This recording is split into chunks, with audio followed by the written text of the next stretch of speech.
പരിശുദ്ധനായ ഞങ്ങളുടെ സ്വർഗ്ഗപിതാവാം ദൈവമേ കർത്താവേ, മനോഹരവും ശാന്തവുമായ ഈ നല്ല സമർപ്പത്തിനായിട്ട് ഞങ്ങൾ അങ്ങേക്ക് നന്ദിയോടെ സ്തോത്രം ചെയ്യുന്നപ്പോൾ നന്ദിയോടെ സ്തോത്രം ചെയ്യുന്നു.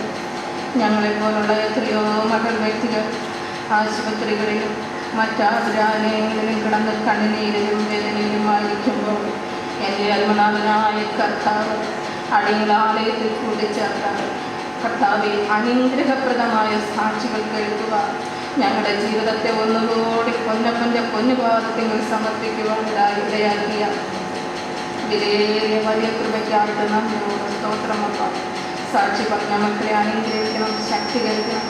കേൾക്കാൻ പോകുന്ന വചനത്തിനാണ് സ്തോത്രം. ആമേൻ ആമേൻ. ഈ ലോകത്ത് ഞങ്ങൾക്ക് ആരുമില്ല എങ്കിലും, ആരും ഞങ്ങൾക്ക് വില നൽകിയില്ല എങ്കിലും വില നൽകുന്ന ഒരു സ്വർഗ്ഗത്തിലെ കർത്താവ്. ആമേൻ. ഹല്ലേലൂയ. ഇന്നത്തെ പൽക്കാലം അടിയങ്ങളുടെ മധ്യത്തിലായിരിക്കക്കൊണ്ട് അടിയങ്ങൾ അങ്ങേക്ക് നന്ദിയോടെ സ്തോത്രം ചെയ്യുന്നു. എൻ്റെ ഭാര്യയും എൻ്റെ വീണ്ടെടുക്കുവാനുമായി പോയി അടിയൻ്റെ വായിലെ വാക്കുകളും ഞങ്ങളുടെ ഹൃദയത്തിലെ ധ്യാനവും തിരുമുൻപാകെ പ്രസാദമുള്ളതായി തീരുമാറാകട്ടെ. ആമേൻ. സ്നേഹവും ബഹുമാനവും ഉള്ള വേദിയിലായിരിക്കുന്ന അച്ഛന്മാരെ, ഡിസ്ട്രിക്ട് വിമൻസ് സൊസൈറ്റി സെക്രട്ടറി, ഞാൻ ഇത്രത്തോളം പ്രതീക്ഷിച്ചില്ല. ദൈവസമൃദ്ധിയായിട്ട് അനുഗ്രഹിക്കുവാൻ ഞങ്ങൾക്കുണ്ടായി പ്രാർത്ഥിക്കുന്നു. വിവിധ സഭകളിൽ നിന്ന് വന്നിരിക്കുന്ന അമ്മമാരെ, സഹോദരിമാരെ, പ്രത്യേകിച്ച് ഞങ്ങളുടെ മണക്കാട് സഭ സെക്രട്ടറി, എല്ലാവർക്കും യേശു ക്രിസ്തുവിൻ്റെ നാമത്തിൽ സ്നേഹവന്ദനം പറയുന്നു. അതോടൊപ്പം ഈ സഭയിലെ അച്ഛൻ, കൊച്ചമ്മ, ബഹുമാനമുള്ള മാഡം, എല്ലാവർക്കും യേശു ക്രിസ്തുവിൻ്റെ നാമത്തിൽ സ്നേഹവന്ദനം അറിയിക്കുകയാണ് ചെയ്യുന്നത്. സാധാരണ ഏത് നിമിഷവും ഏത് സാഹചര്യവും എല്ലാ മേഖലകളിലും ഉയർന്നു കേൾക്കുന്ന ഒരു ശബ്ദമാണ് എനിക്ക് വിലയില്ല, എൻ്റെ വാക്കുകൾക്ക് വിലയില്ല, എന്നെ ആർക്കും മൈൻഡില്ല എന്നൊക്കെ. എന്നാൽ ഞാൻ പറയുന്നത്, കർത്താവായ ദൈവം നമുക്ക് അനുഗ്രഹപ്രദമായി വില നൽകിയിട്ടുണ്ട്. സർവശക്തനായ ദൈവം തൻ്റെ മകനെ ഭൂമിയിലേക്ക് അയച്ച് നമ്മെ വിലയ്ക്ക് വാങ്ങിയിരിക്കുകയാണ്.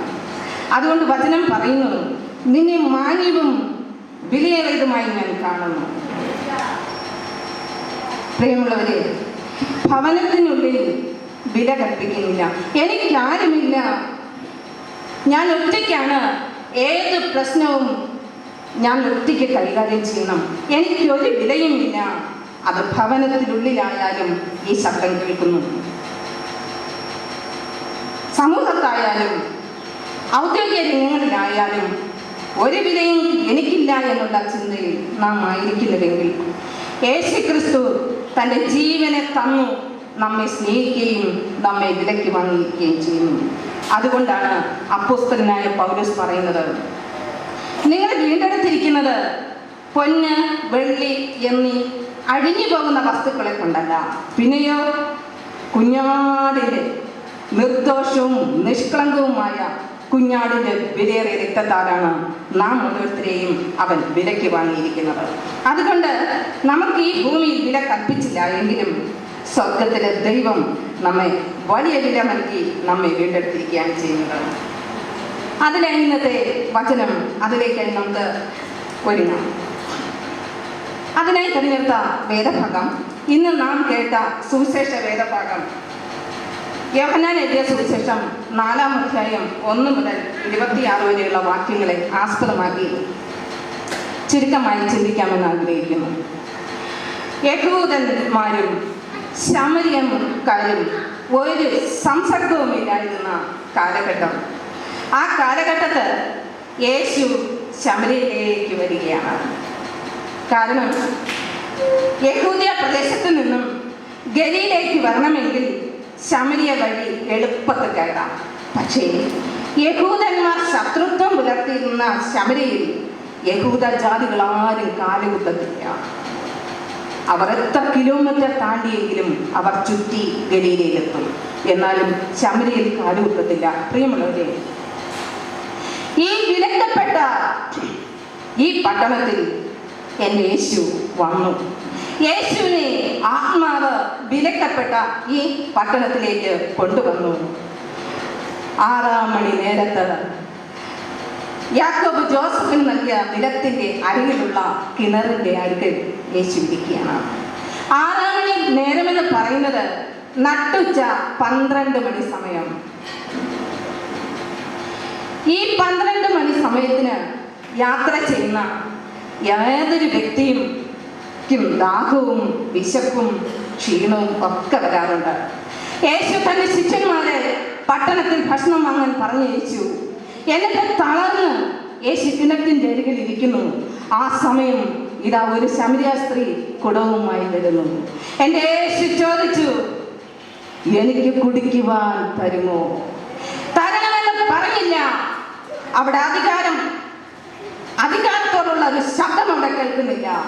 എൻ്റെ യേശു ചോദിക്കുന്നു, അതെയോ സ്ത്രീയെ, എനിക്ക് കുടിക്കുവാൻ തരുമോ? ഉടനെ സ്ത്രീ എന്തു പറഞ്ഞു? നീ യഹൂദനായിരിക്കെ എന്നോട് നീ കുടിപ്പാൻ ചോദിക്കുന്നത് എങ്ങനെ? ശമര്യക്കാർ സാമ്രാജ്യത്തെ പറ്റി പറയുന്നത് തള്ളപ്പെട്ട ഒരു പട്ടണം, അധികൃതമായി കിടക്കുന്ന ഒരു പട്ടണം. ഈ പട്ടണത്തിൽ യേശു എന്തിനു വന്നു? അതെ, ബാബിലോൺ രാജാവായ നെബൂഖദ്നേസർ ഒരിക്കൽ യെരുശലേം നിവാസികളെ അടിമകളായി ബാബിലോണിലേക്ക് പിടിച്ചുകൊണ്ടു പോയപ്പോൾ തങ്ങളുടെ യെരുശലേം ദേവാലയത്തെ മുഴുവനും ഇടിച്ചു നിരത്തി. വർഷങ്ങൾക്ക് ശേഷം രാജാവ് അവരെ തങ്ങളുടെ സ്വന്തം പട്ടണത്തിലേക്ക് അയച്ചു. ആ സമയം യെരുശലേം ദേവാലയം പുതുക്കി പണിയുന്നതിനുള്ള അനുവാദം കൊടുത്തു. ഇതറിഞ്ഞ ശമരിയക്കാർ ആർത്തിയോടെ ആവേശത്തോടെ യെരുശലേം നിവാസികളോട് ചെന്ന് പറയുന്നു, ഞങ്ങളും നിങ്ങളുടെ ദേവാലയ പണിയിൽ പങ്കുചേരുവാൻ ഞങ്ങളെ കൂടെ ഉൾപ്പെടുത്തുമോ? അവർ പറഞ്ഞു, ഇല്ല. നിങ്ങൾ അധികൃതപ്പെട്ട വ്യക്തികളാണ്, താണ ജാതിക്കാരാണ്, വിദ്യാസമ്പന്നരല്ല, നിങ്ങൾക്കൊരു കൾച്ചറുമില്ലാത്തവരാണ്. യെരുശലേം ദേവാലയത്തെ പണിയുവാൻ നിങ്ങളെ ഞങ്ങൾ കൂട്ടുകയില്ല. ഇവരുടെ ശത്രുത്വം ഇരട്ടിയായി വർദ്ധിച്ചു. പ്രിയമുള്ളവരെ, ഈ സമയത്ത് യഹൂദനായ യേശു എന്തിന് ഇത്രയും ശത്രുത്വം പുലർത്തിയിരുന്ന ശമര്യ പട്ടണത്തിലേക്ക് വന്നു? അതെ, ഇവൻ യഹൂദ ഗോത്രത്തിൽ പിറന്നവൻ തന്നെയാണ്. മാനവകുലത്തിന്റെ രക്ഷയ്ക്കായി സ്വർഗത്തിൽ നിന്നും ഇറങ്ങി വന്ന പാപ വിമോചകനാണ് ഇവൻ. അവൻ നിത്യപിതാവ്, ഈ യേശു സമാധാന പ്രഭു, അവൻ അത്ഭുത മന്ത്രി, അവൻ വീരനാം ദൈവം, പെരുവെള്ളത്തിന്റെ പോലെ ശബ്ദം പുറപ്പെടുവിക്കുന്നവൻ. അത് ഇവൻ തന്നെയാണ് ഈ ശമര്യ പട്ടണത്തിലേക്ക് വന്നത്. സാധാരണ നാം കരുതും, ഇവളെന്തിനും നട്ടുച്ച സമയത്ത് വെള്ളം കോരാൻ വന്നു. പ്രിയമുള്ളവരെ, ആരും പൊള്ളുന്ന വെയിലത്ത് വെള്ളം കോരാൻ ഇത്രയും കിലോമീറ്റർ താണ്ടി വരാറില്ല. പക്ഷെ ഇവിടെ ഈ ശമരിയ സ്ത്രീ നട്ടുച്ചയ്ക്ക് വന്നു. എൻ്റെ മനസ്സിൽ ഞാൻ കരുതുന്നത് രാവിലെയും വൈകുന്നേരവും വെള്ളം കോരാൻ വരുന്ന ആൾക്കാരുടെ തിരക്കാണ്. ആ സമയത്ത് ഞാൻ സമൂഹത്തെ ജയിച്ചവളാണ്, ഞാൻ നിന്ദിക്കപ്പെട്ടവളാണ്. എന്നെ കണ്ടു കഴിയുമ്പോൾ എൻ്റെ സഹപാഠികൾ എന്നെ ദുഷിക്കും, എന്നെ പഴിക്കും, എന്നെ അപമാനിക്കും, എന്നെ നിന്ദിക്കും. എനിക്ക് നീ ഇവിടെ നിന്ന് കേൾക്കണ്ട. അതുകൊണ്ട് ആരും പുറത്തിറങ്ങാത്ത നട്ടുച്ച സമയത്ത് അവർ പുറത്തേക്ക് ഇറങ്ങി വെള്ളം കോരുന്നതിന് വേണ്ടി ഇവിടെ വന്നു. അതെ, ദൈവത്തിന് അസാധ്യം ഒന്നുമില്ല. നാം എന്തിനു വേണ്ടി ഈ ആലയത്തിൽ വന്നു? തകർന്നിരിക്കുന്ന നുറുങ്ങിയിരിക്കുന്ന ഹൃദയത്തിന് ആശ്വാസം എനിക്ക് എവിടെ പോയാൽ ലഭിക്കുമെന്നുള്ള ആവേശത്തോടെ ഈ ആലയത്തിൽ നാം വന്നിരിക്കുമ്പോൾ, ഈ ശമരിയ സ്ത്രീയുടെ ജീവിതത്തിൽ അത്ഭുതം പ്രവർത്തിച്ച എൻ്റെ കർത്താവ് എന്ന് സാക്ഷി പറഞ്ഞ വ്യക്തി ജീവിതങ്ങൾ ഭവനത്തിലേക്ക് പോകുമ്പോൾ ഞാൻ മനസ്സിലാക്കുന്നു അവരുടെ ജീവിതങ്ങളിൽ വലിയ അത്ഭുതങ്ങൾ നടക്കും. ഹല്ലേലൂയ, വിടുതൽ നടക്കും.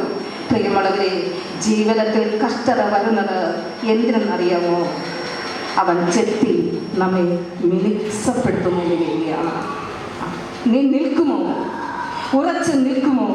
അത് നീ തളർന്ന് വീണു പോകുമോ? സ്തോത്രം.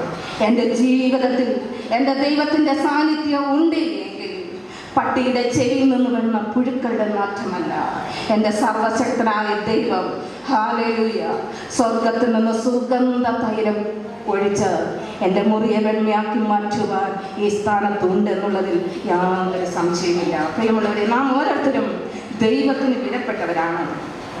ഈ യേശു സകല മനുഷ്യനെയും പ്രകാശിപ്പിക്കുന്ന സത്യവെളിച്ചമാണ്. യോഹന്നാൻ എഴുതിയ സുവിശേഷം 1:12 പറയുന്നു, അവനെ കൈക്കൊണ്ട് അവന്റെ നാമത്തിൽ വിശ്വസിക്കുന്ന ഏവരും. ഹല്ലേലൂയ. ഇവിടെ ജാതിയില്ല, വർഗമില്ല, വ്യത്യാസം, സമ്പന്നനെന്നില്ല, പാമരനെന്നില്ല, വിദ്യാസമ്പന്നനില്ല. എല്ലാവരെയും ഒന്നുപോലെ സ്നേഹിക്കുന്ന എൻ്റെ കർത്താവ് തൻ്റെ ദൈവമക്കളാകുവാൻ അവൻ അധികാരം കൊടുത്തു. അവിടെ നട്ടുച്ച നേരത്ത് പൊള്ളുന്ന വെയിലത്ത് ഈ കിണറ്റിനരികെ യേശു കാത്തിരുന്നത് ആർക്ക് വേണ്ടി? ജീവിതം തകർന്ന ഒരു വ്യക്തിക്ക് വേണ്ടി. ഹല്ലേലൂയ. ജീവിതം തകർന്ന ഒരു വ്യക്തിക്ക് വേണ്ടി നട്ടുച്ച വെയിലത്ത് നിഷേധിക്കപ്പെട്ട പട്ടണത്തിൽ എൻ്റെ യേശു വന്നു എന്നുള്ള യാഥാർത്ഥ്യം നാം മറന്നു പോകരുത്. ഞാനൊരു കാര്യം ഓർമ്മപ്പെടുത്തട്ടെ, എനിക്കാരുമില്ല, എൻ്റെ വേദന പറയുവാൻ ആരുമില്ല, എൻ്റെ കണ്ണുനീര് തുടയ്ക്കുവാൻ ആരുമില്ല. ഞാൻ ആരോട് എൻ്റെ അവസ്ഥ തുറന്ന് പറയുമെന്ന് ഒരു വ്യക്തിയെങ്കിലും ഇതിനകത്ത് ചിന്തിക്കുന്നുവെങ്കിൽ ഹല്ലേലൂയ, സ്വർഗത്തിലെ ദൈവം നിങ്ങൾക്ക് വേണ്ടി അത്ഭുതം പ്രവർത്തിക്കും. അതിൽ യാതൊരു സംശയമില്ല. ആരുമില്ലാത്ത ഈ സ്ത്രീയെ സ്വർഗത്തിലെ ദൈവം അനുഗ്രഹിച്ചുവെങ്കിൽ ആരുമില്ലാതെ എനിക്കാരുമില്ല എന്ന് വെമ്പൽ കൊണ്ടിരിക്കുന്ന പ്രിയ സഹോദരങ്ങളെ, എൻ്റെ യേശു നമ്മെ ഒരിക്കലും വെറുതെ വിടുകയില്ല. ഇവിടെ യേശു കുടിക്കാൻ വെള്ളമാണ് ചോദിച്ചത്. നീ എനിക്ക് കുടിക്കുവാൻ തരാൻ വെള്ളം തരുമോ? അതിന് അവൾ പറഞ്ഞത്, നിങ്ങളുടെ മതം ഞങ്ങളുടെ മതത്തെ അംഗീകരിക്കുന്നില്ല, നിങ്ങളുടെ മതം ഞങ്ങളുടെ മതത്തെയും അംഗീകരിക്കുന്നില്ല.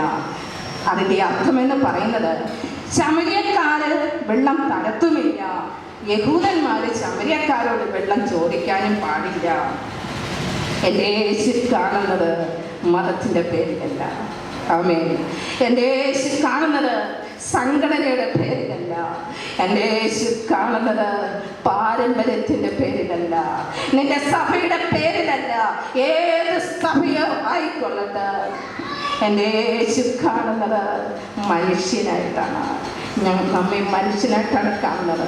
നിനക്ക് വിദ്യാഭ്യാസമുണ്ടോ ഇല്ലയോ? നീ താഴ്ന്ന ജാതിയാണോ? നീ ഉയർന്ന ജാതിയാണോ? നീ പാരമ്പര്യമുള്ള ഫാമിലിയിലുള്ളവനാണോ അല്ലാത്തവനാണോ? നീ വലിയ സംഘടനയിലുള്ളവനാണോ? എൻ്റെ യേശു ഇതൊന്നും കാണുന്നില്ല. ഹല്ലേലൂയ. യേശു ഒന്നും കാണുന്നു, മനുഷ്യനെ മനുഷ്യനായി മാത്രം എൻ്റെ യേശു കാണുകയാണ് ഇവിടെ ചെയ്യുന്നത്.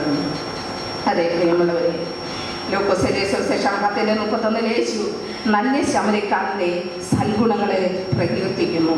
ലൂക്കോസ് 11:16 ശമര്യക്കാരനായ കുഷ്ഠരോഗിയെ സൗഖ്യപ്പെടുത്തുന്നു. നാം ഇന്ന് പഠിച്ചുകൊണ്ടിരിക്കുന്ന ശമര്യക്കാരിക്ക് സൽഗുണങ്ങളെ ഉപദേശിച്ച് യേശു കൊടുക്കുന്നു. ഇതിൽ നിന്ന് നമുക്ക് മനസ്സിലാക്കാൻ സാധിക്കുന്നത് ജാതി മത വ്യത്യാസമില്ലാതെ ഹല്ലേലൂയ എൻ്റെ യേശു എല്ലാവരെയും ഒന്നുപോലെ സ്നേഹിക്കുന്നു എന്ന് നമുക്കിവിടെ കാണുവാൻ കഴിയുന്നു.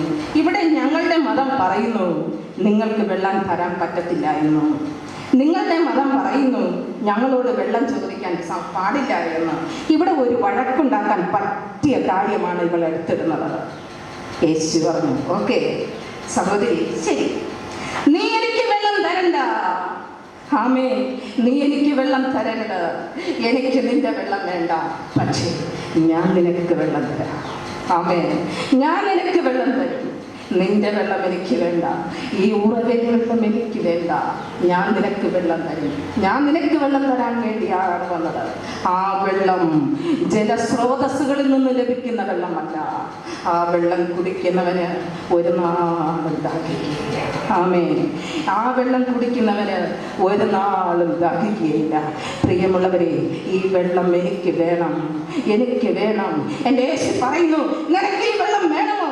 എങ്കിൽ 10-ാം വാക്യത്തിൽ 3 കാര്യം എൻ്റെ യേശു പറയുന്നു. ഒന്ന്, നീ ആരാണെന്നറിയണം. ആമേൻ. ഞാൻ ആരാണ്? ഞാൻ ആരാണ്? ഈ ഞാൻ ആര്? നീ ദൈവത്തിന്റെ ദാനമാണ്. പ്രിയമുള്ളവരെ, ഞാൻ ആമുഖത്തിൽ പറഞ്ഞു, നീ ദൈവത്തിന്റെ ദാനമായിരിക്കെ നീ വിലയില്ല എന്ന് എഴുതി തള്ളരുതേ.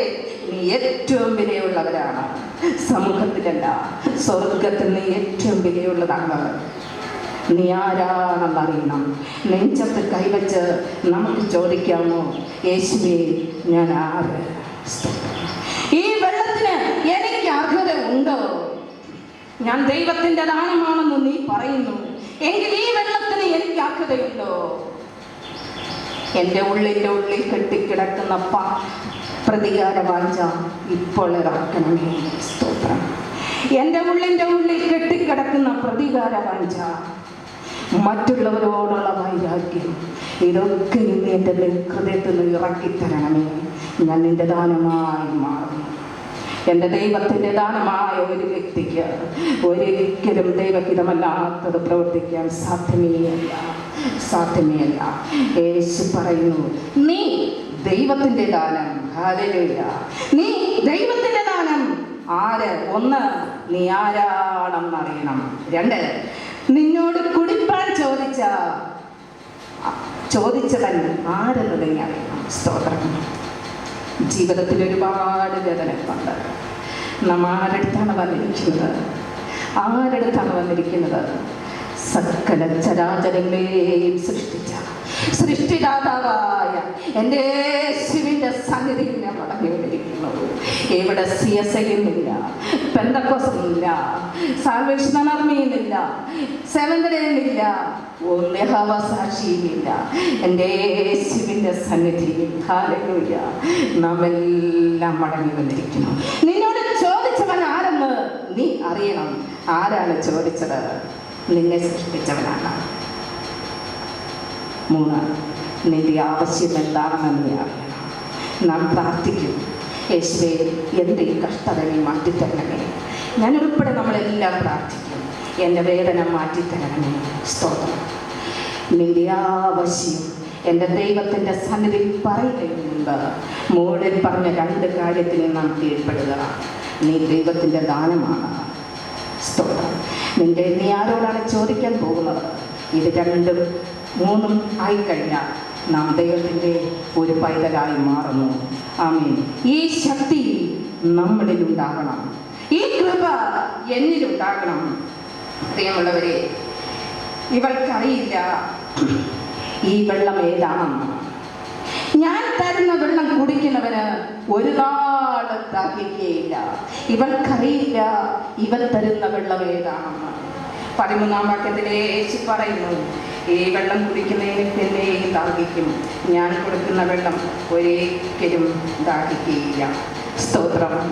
ഈ വെള്ളം, ഈ ഉറവയിലെ വെള്ളം കുടിക്കുന്നവന് അവന് പിന്നെയും ദാഹിക്കും. ഞാൻ കൊടുക്കുന്ന വെള്ളം കുടിക്കുന്നവന് ഒരു നാളും ദാഹിക്കുകയില്ല. എൻ്റെ യേശു എന്തിന് വിലക്കപ്പെട്ട ഈ സ്ഥാനത്ത് വന്നു?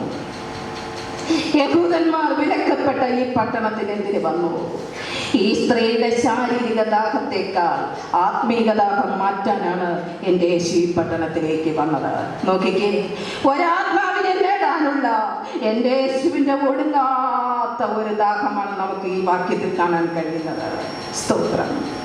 ഒരാത്മാവിനെ നേടാനുള്ള എൻ്റെ യേശുവിൻ്റെ ഒടുങ്ങാത്ത ദാഹം. യേശു പറയുന്നു, അതെ, ഈ ദാഹം എനിക്ക് തീർക്കുവാൻ കഴിയും. ഈ നിയമങ്ങളെ ലംഘിച്ച് എൻ്റെ ഈ പട്ടണത്തിൽ വന്നത് ഇവളുടെ ദാഹം തീർക്കാനാണ്. ഒരു യഹൂദന് ഒരിക്കലും ഒരു സമരിയ സ്ത്രീയുമായിട്ട് ഒറ്റയ്ക്ക് സംസാരിക്കാൻ പാടില്ല. രണ്ടാമത്, ഒരു കാരണവശാലും യഹൂദന് ശമരിയ പട്ടണത്തിൽ വരാൻ പാടില്ല.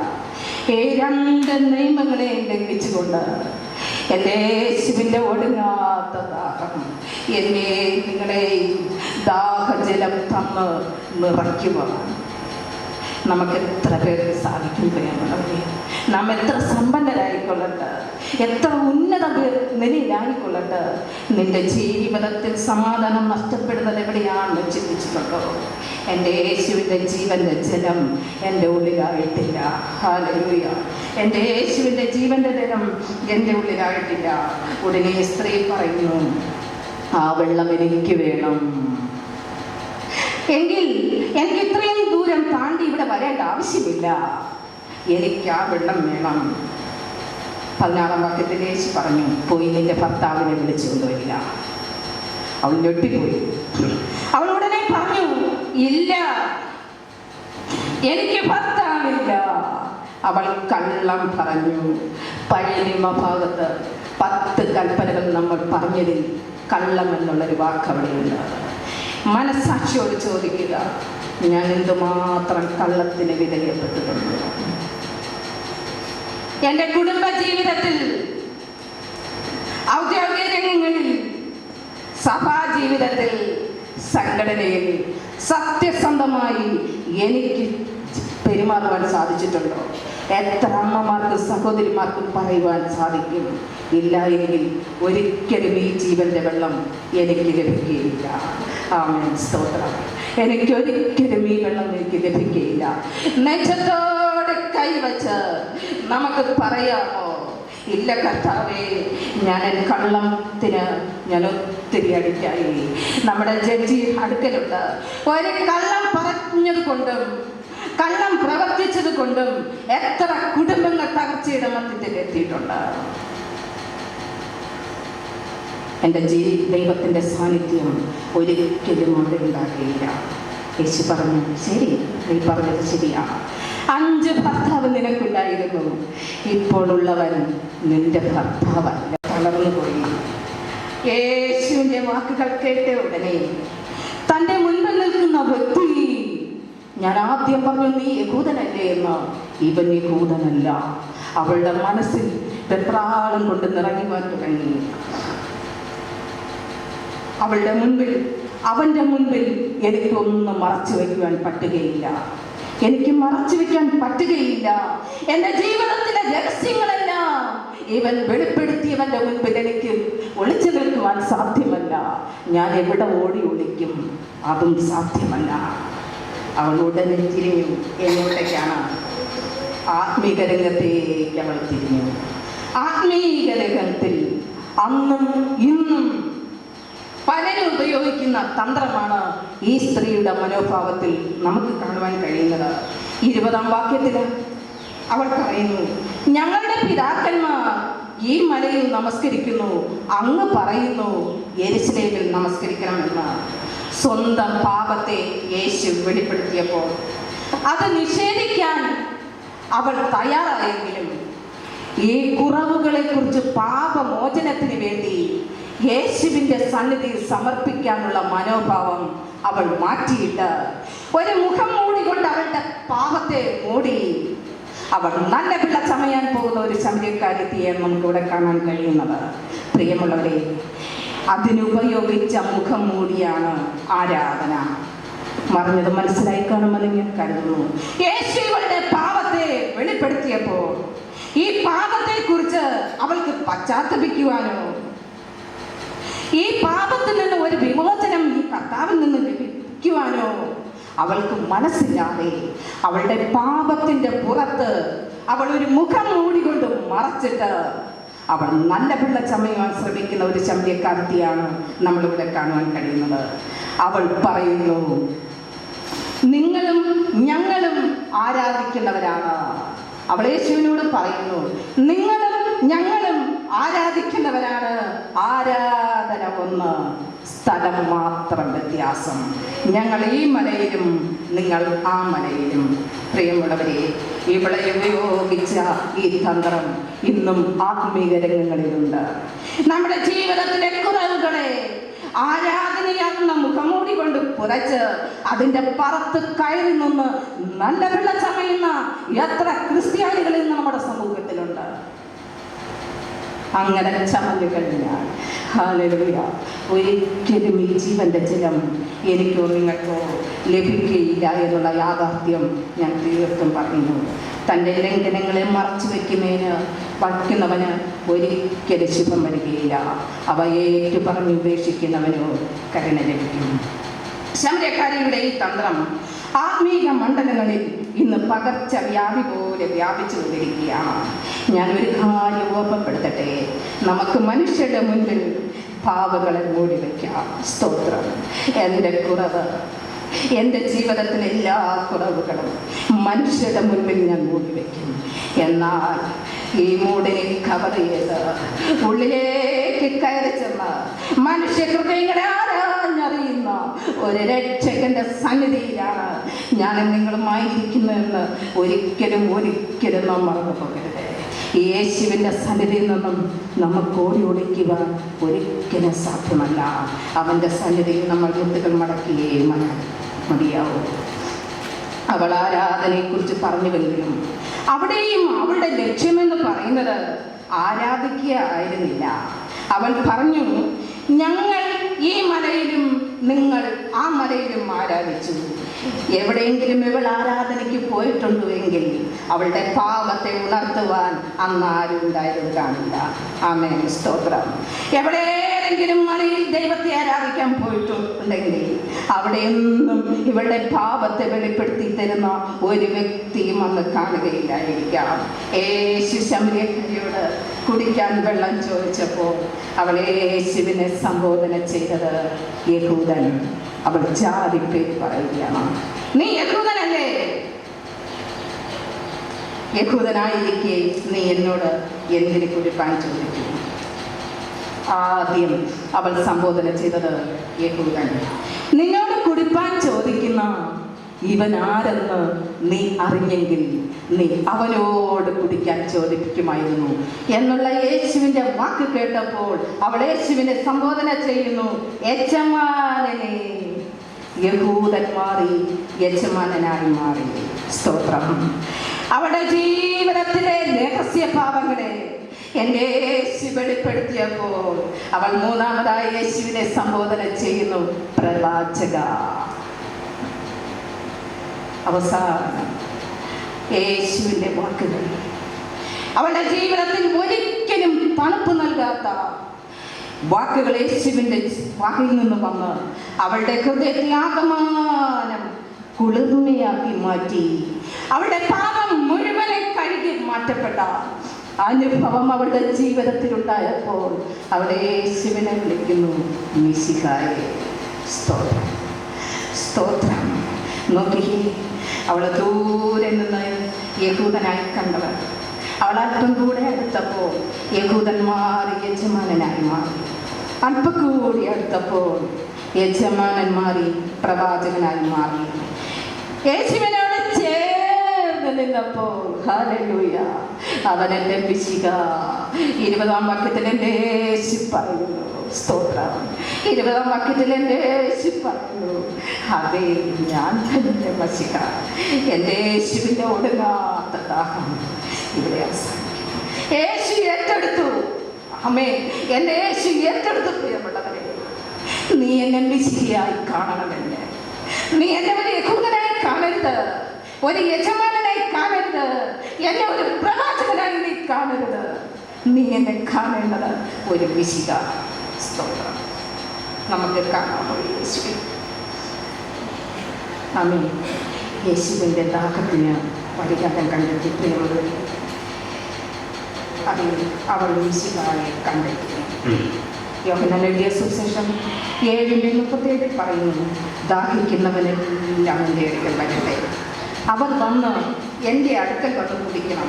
ദാഹിക്കുന്നവർ എൻ്റെ അടുക്കൽ വന്ന് കുടിക്കണം. എന്നിട്ട് എന്നിൽ വിശ്വസിക്കുന്നവൻ്റെ ഉള്ളിൽ നിന്ന് തിരുവെഴുത്ത് പറയുന്നത് പോലെ ജീവന്റെ നദികൾ ഒഴുകും. നദിയുടെ പ്രത്യേകത എന്താണ്? അത് കെട്ടിക്കിടക്കുകയില്ല, അത് ഒഴുക്കുള്ളതാണ്. ഈ ജീവജലം എൻ്റെയും നിങ്ങളുടെയും ഉള്ളിൽ വരുമ്പോൾ അത് കെട്ടിക്കിടക്കുകയില്ല. സ്തോത്രം. അതൊരിക്കലും കെട്ടിക്കിടക്കുകയില്ല, അത് ഒഴുകും. അതിങ്ങോട്ടേക്കാണ് ഒഴുകുന്നത്. ആവശ്യമുള്ള അടുത്ത ജീവന്റെ ജലം കൊടുക്കുവാൻ അർഹതയുള്ള ആൾക്കാരുടെ ഇടയിലേക്ക് ഒഴുകും. ആമേൻ. സ്തോത്രം.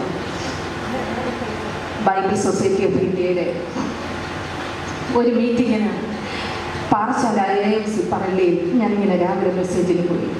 മെസ്സേജ് കഴിഞ്ഞ് ഇറങ്ങിയപ്പോൾ ഒരാൾ അച്ഛൻ്റെ ഭാര്യയല്ലേ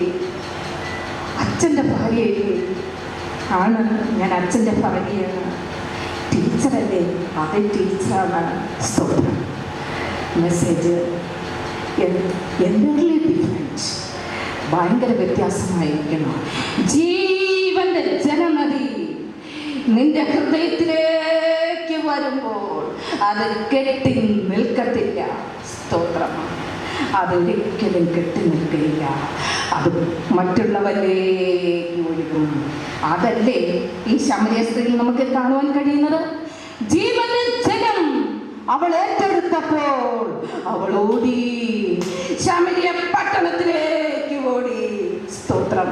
അവൾക്കറിയാം, എന്നെ നിന്ദിച്ചവർ ആ പട്ടണത്തിലുണ്ട്, എന്നെ കളിയാക്കിയവർ ആ പട്ടണത്തിലുണ്ട്, എൻ്റെ കുടുംബാംഗങ്ങൾ എന്നെ ദുഷിച്ചു, എൻ്റെ കുടുംബാംഗങ്ങൾ എന്നെ പഴിച്ചു, എന്നെ വെറുത്തു, സമൂഹം എന്നെ കൊള്ളരുതാത്തവളായി കണ്ടു. 5 ഭർത്താവുള്ളവളാണ് ഞാൻ. സ്തോത്രം. അവളോടി, പട്ടണത്തിലേക്ക് ഓടി. അവളുടെ ഉള്ളിൽ ലഭിച്ച ജീവന്റെ ജലം അവളുടെ ഉള്ളിൽ നിന്ന് ഒഴുകിത്തുടങ്ങി. അവൾ പട്ടണത്തിൽ ചെന്ന് പറഞ്ഞു, സഹപാഠികളോട് പറഞ്ഞു, ഇതേ നോക്കിക്കേ, ഇങ്ങോട്ട് നോക്കിക്കേ, എൻ്റെ ജീവിതത്തിന്റെ രഹസ്യങ്ങളെ വെളിപ്പെടുത്തിയ ഒരു മിശിഹായെ ഞാൻ കണ്ടെത്തി. ഹല്ലേലൂയ. ആരും കണ്ടെത്താത്ത, ഒരു വ്യക്തിയും കണ്ടെത്താത്ത, നിങ്ങളെല്ലാം ആരാധനയ്ക്ക് മലകളിൽ പോയിട്ടില്ലേ? ആ മലകളിലൊന്നും കണ്ടിട്ടില്ലാത്ത ഒരു മിശിഹായെ ഞാൻ ജോസഫിന് കൊടുത്ത കിണറ്റിന്റെ കരയിൽ അവനിരിക്കുന്നു. ഓടി വരുവിൻ. പട്ടണം മുഴുവനും ഇറങ്ങി വന്നു. വ്യത്യസ്ത ചിന്താഗതിയിലുള്ളവര്, സെക്രട്ടറി, രോഗബാധിതയായിട്ടുള്ള വ്യക്തികൾ, വിടുതൽ ലഭിക്കയില്ല എന്ന് കരുതിയവർ, എനിക്ക് ഈ പ്രശ്നത്തിൽ നിന്നും വിമോചനം ലഭിക്കയില്ലെന്ന് കരുതിയവർ, മാതാരോഗത്തിനടിച്ചായവർ, 7ഉം 10ഉം ഭർത്താക്കന്മാരുള്ള സമൂഹം രചിച്ച സ്ത്രീകൾ, അവരോടി ഈ മിശിഹായെ കണ്ടെത്താൻ അവരോടി വന്ന് അവരും ജീവന്റെ ജലം കണ്ടെത്തി. അവരും ജീവന്റെ ജലം കുടിച്ചു. പറയാമല്ലേ, വിലക്കപ്പെട്ട പട്ടണം, തകർക്കപ്പെട്ട പട്ടണം എൻ്റെ യേശു വന്നു. ആമേൻ. അത്ഭുതം ചെയ്തപ്പോൾ ജനം സന്ധ്യക്കാർ പറയുന്നു, ഗുരു നീ പോവരുതേ, 2 ദിവസം ഞങ്ങളോടൊപ്പം പാർക്കണം, നീ ഞങ്ങളെ വിട്ടുപോകല്ലേ. പ്രിയമുള്ളവരെ, ഈ സ്ഥാനത്തിൻ്റെ യേശു വന്നാൽ നമ്മൾ കെട്ടിപ്പിടിക്കുമല്ലേ. അപ്പ നീ ഞങ്ങളെ വിട്ടുപോകരുതേ, അത്രയ്ക്ക് വേദന ഞങ്ങൾക്കുണ്ടപ്പ, നീ ഞങ്ങളെ വിട്ടുപോവല്ലേ എന്ന് കെട്ടിപ്പിടിക്കുമല്ലേ. ഈ ശബരിയ പട്ടണത്തിലെ ആൾക്കാർ യേശുവിനോട് പറഞ്ഞു, ഗുരു അങ്ങ് പോകല്ലേ, ഞങ്ങളെ വിട്ടു പോകല്ലേ, 2 ദിവസം നീ ഇവിടെ പാർക്കണം. എൻ്റെ യേശു വിലക്കപ്പെട്ട പട്ടണത്തിൽ 2 ദിവസം പാർത്തു. അവിടെ കാണുന്നു. സ്തോത്രം. പ്രിയമുള്ളവരെ, ഞാനൊരു കാര്യം ചോദിക്കട്ടെ.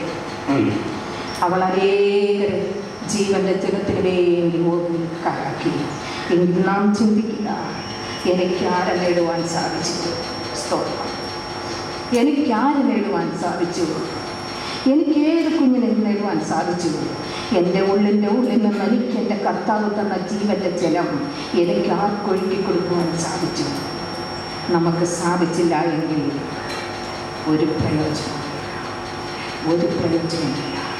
ആ മലയിൽ നടന്ന ആരാധനയിൽ ഒരു വ്യക്തിക്ക് പോലും ഈ ശമര്യാസ്ത്രീയുടെ പാപത്തെ വെളിപ്പെടുത്തുവാൻ സാധിച്ചില്ല. ജീവന്റെ ജലം പ്രാപിക്കുവാൻ നമുക്ക് തയ്യാറാകണമോ? അതെ, ഇന്നത്തെ പൽക്കാലം ഞാൻ നിങ്ങളോടൊന്ന് ചോദിക്കട്ടെ, ഈ യേശു നിങ്ങൾക്കാരാണ്? അനേകർ പറയും, എൻ്റെ രോഗത്തെ മാറ്റിയവൻ, ഹല്ലേലൂയ, എൻ്റെ കടഭാരത്തെ മാറ്റിയവൻ, എനിക്ക് കാറ് വാങ്ങാൻ സഹായിച്ചവൻ, എൻ്റെ മക്കൾക്ക് ഉന്നത ജോലി തന്നവൻ, എനിക്കൊരു വലിയ വീട് തന്നവൻ, എനിക്ക് കുറെ എസ്റ്റേറ്റ് വാങ്ങുവാൻ സഹായിച്ചവൻ. ആമേൻ. ഈ ശമര്യാസ്ത്രീയോട് ചോദിച്ചാൽ, ഈ യേശു നിനക്കാര് ശമര്യാസ്ത്രീ എന്ന് ചോദിച്ചാൽ അവൻ പറയും, എൻ്റെ വീണ്ടെടുപ്പുകാരൻ. ഈ വാക്ക് എത്ര പേർക്ക് ലഭിക്കുന്നു?